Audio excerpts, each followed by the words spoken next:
Was Donald Trump, and Michael Gove is here. What was it like interviewing him? It was fascinating. I mean, he is a force of nature. You just need to, you don't even need to ask a question. You just need to open your lips as though you're about to ask a question, and then out it comes, commentary on everything from NATO to Twitter. Right. And is he somebody ready to lead the free world?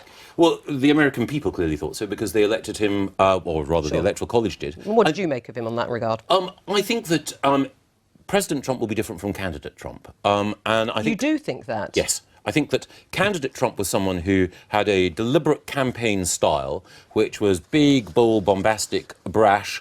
I think as president, of course, he's still going to be the personality that we know, but he's also going to look at things in a more business-like way. I think there's a difference between Trump, the marketeer on the stump, and Trump, the deal maker in office. Right. We haven't seen any evidence of a change in tack or style, and he's certainly still tweeting away. Do you think he'll continue to do that as president? He was very clear that he'll continue to tweet. It's very clear that he regards that, he mentioned in the interview, as a way of cutting through what he regards as media distortion. But if you look at the people he's built around him in the cabinet, some of the picks like the potential Defence Secretary James Mattis, it would have been not inconceivable, but unlikely that many would have thought that someone of James Mattis's stature would have agreed to serve in a Trump cabinet.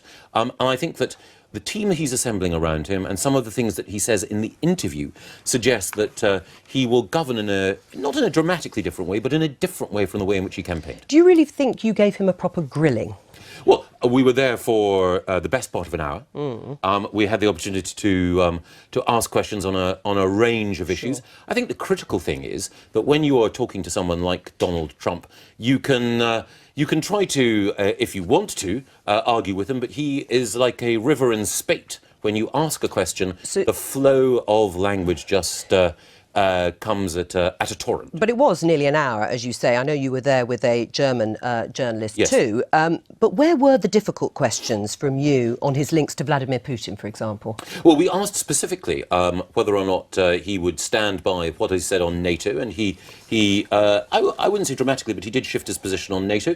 We also asked him about everything from the Iran deal to whether or not he was going to stand by his campaign promise on barring all Muslims, and he provided a gloss on that. But the critical thing, I felt, was it was important for me and for my colleague Kai Diekman from Bild to cover a wide range of topics and then to allow Times and, in Germany, Bild readers to form their own judgment. Except you didn't challenge him on his inconsistencies, and there were many inconsistencies on very pressing issues. I mean, you say yourself, you did ask on a wide-ranging topics, but why didn't you challenge him? Before Christmas, he said he wanted a nuclear arms race with Russia in very provocative language. He tweeted it. Now, he says in your interview, he wants to reduce the levels. Well, which is it? That's a very important subject. Well, you can ask the President-elect when he appears on... But you had him there for an hour. I did, and as a result, we managed to generate from him, I think, compelling news on a variety of issues, including a commitment to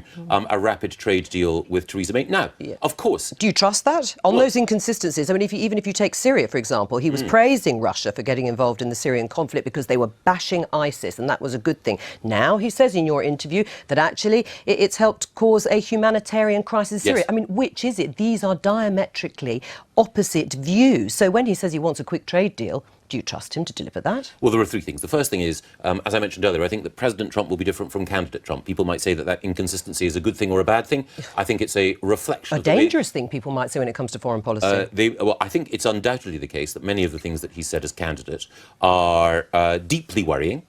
I hope, in the interest of the world, that he actually rose back from some of them as president. Right, which ones?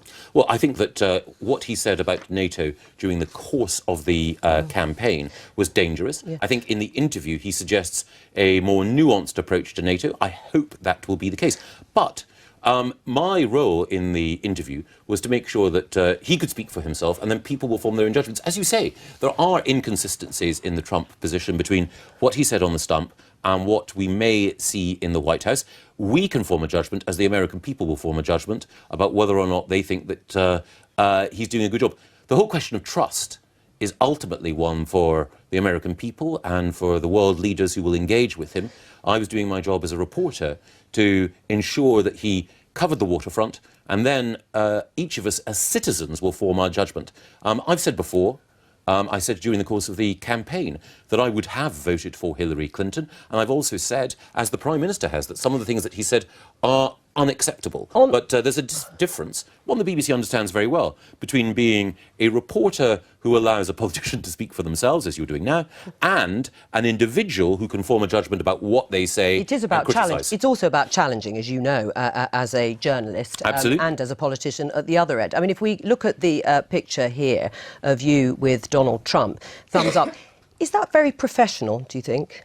Well, the photographer, I think, did a brilliant job, yes. Yeah, but to have thumbs up with Donald Trump? I mean, do you do that with all the politicians that you would be interviewing? Yes, and journalists too. If you wanted to have a selfie with me afterwards, Joe, then I'd be more than happy. Do you know, I've always wanted to ask you and never had the opportunity. Well, now your German partner in this didn't stand with his thumbs up. I mean, people might just say that that is a bit frivolous, but you don't think so? Well, I think that people should, will have their own views about that picture. I mean, I think I've got a smile on my face, and so has he. So I think that if it provokes a smile on the face of anyone reading the newspapers, then we're entertaining as well as... Well, on that basis, I mean, you've got there before Boris Johnson and before Theresa May in terms of FaceTime with Donald Trump, you and Nigel Farage.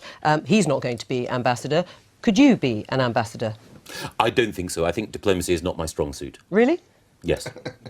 Would you like to?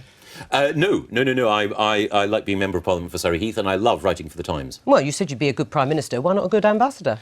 Well, I think that they require very, very different skills. But we've got a very good Prime Minister at the moment in Theresa May, and a very good ambassador in Kim Dara. Right. How did the interview actually come about? We approached Team Trump, and the approach involved both The Times and Bilt.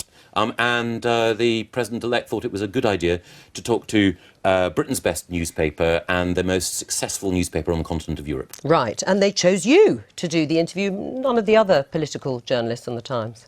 Well, of course, we made sure that we sent a professional team. Kai and the photographer did a brilliant job for Bilt. I hope that Times readers will appreciate what we did. But if people think that it was shoddy journalism, then I can only apologise. I'm still a relative newcomer to the trade. I'll hope to do better with my next story. OK. Good interview. Questions for me about what your job is, Michael. I mean, you're elected by the people in Surrey to represent them, and yet you talk about my job there was to generate news, not to stand up to some of the outrageous things that Trump said.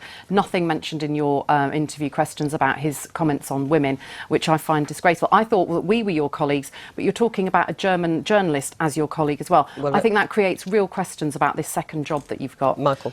Well, I think that people will form their own judgment about the appropriateness of politicians writing, but there's been thumbs-upping. Well, two things. There's been a strong tradition, whether it's been Michael Foot or Tony Benn on the Labour side, or Boris Johnson and Jonathan Aitken on the Conservative side. Michael Foot would never have done that stunt, ever in a million years. Well, we obviously we can't know, but one thing we do know about Michael Foot is that he combined a very successful career as a crusading Labour politician with also being a journalist. In fact, he was editor of the Evening Standard and worked for Lord Beaverbrook, someone from a very, very... Before he was leader of the Labour Party. Yes, and I've never been and would never want to be leader of the Labour Party. And on that... But Mary, your point... on that stunning piece of news that you're not going to be leader of the Labour Party, well, I think we'll stop this interviewing of politicians interviewing politicians. You didn't frankly have the balls to put country before party.